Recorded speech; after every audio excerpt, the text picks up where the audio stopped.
Ay! Wow! Ano nga sanggay, oh.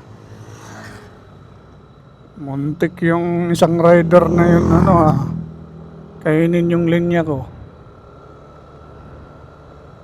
Nako, dito mag-iingat kayo mga sanggay. Kailangan dito sumunod ka ng traffic rules, mga sanggay. Kasi hindi mo expected yung nasa kabilang lane. Kasi almost madalas yung blind spot dito. Ayan yung kalsada sa kabila, oh. Almost blind spot, mga sangkay. Pagliko mo, pagkurbada mo, di mo makikita siyempre yung kasalubong mo na sasakyan.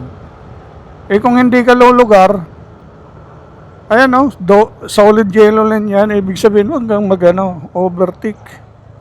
Sundin mo yan. Kaya maka-aksidente ka dito. Oo, ikaw ang maka-aksidente. Paalala lang, mga sanggay. Gaya kanina, muntik ako. Papasok siya sa kabilang lane, eh. Kaya medyo kinabahan ako, eh.